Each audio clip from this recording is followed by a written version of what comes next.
One of my dear friend asked me a question that how do we become anti-fragile? So first let us understand what anti-fragility means. So anti-fragility is not really an antonym of fragility. It is a very unique concept, and this concept actually means that irrespective of seemingly called success or failure, irrespective of challenges, irrespective of outside situation, we continue to thrive, we continue to shine, we continue to feel and fly high.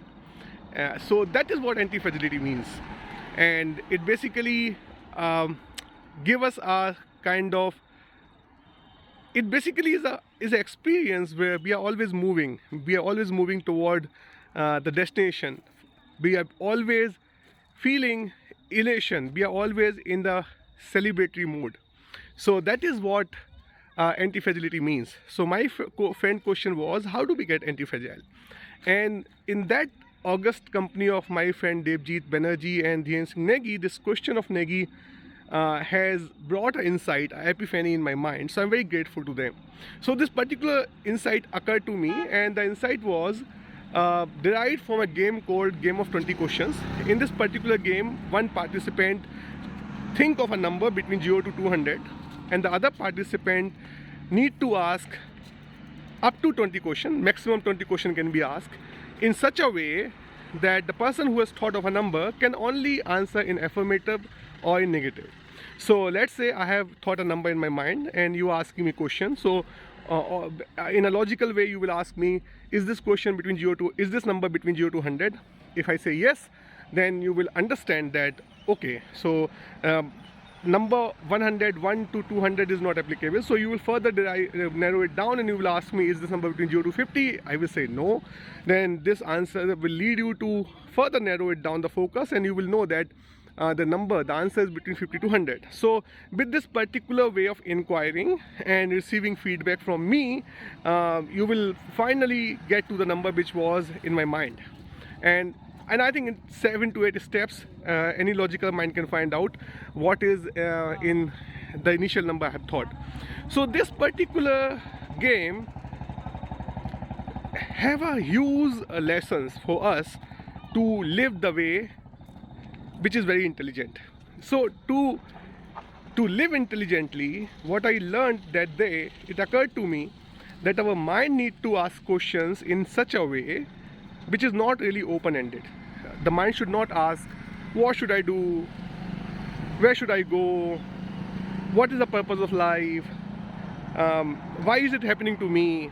So mind will not ask questions like these. An intelligent mind will ask questions in such a way that heart, our intelligence, can give answer in affirmation or negative. So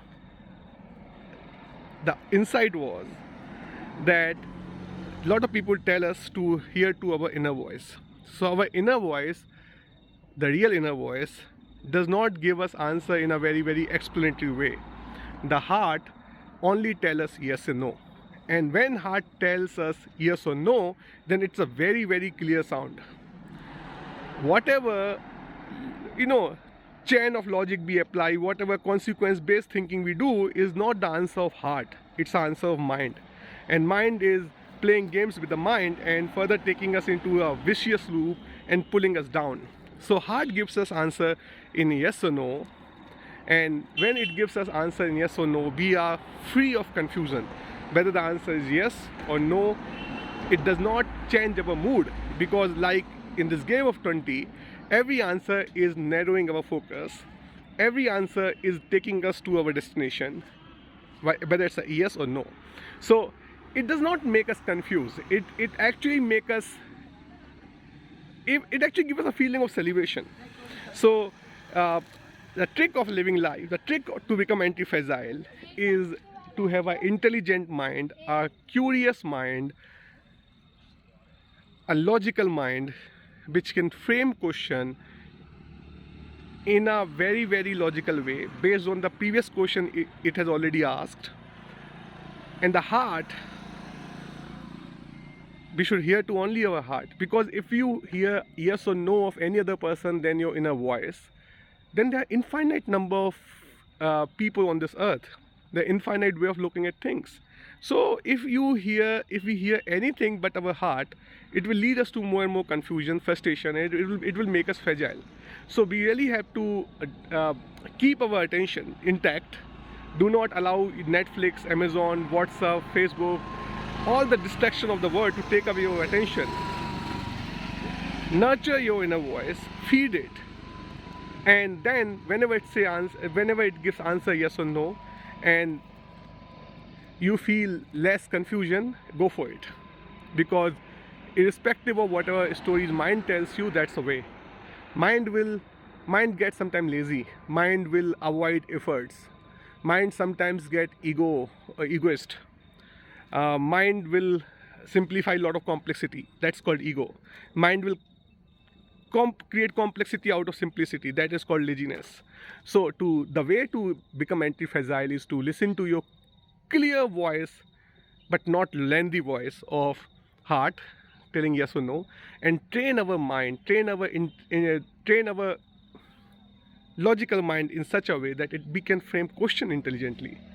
We shouldn't use our mind to give answers to us. The answer should come from heart. The question should be framed by mind, and that's a way to get anti-fragile. Thank you very much, Negi and Banerjee bhai. This insight came because of you, so it is attributed to you. Love you, friends. Bye.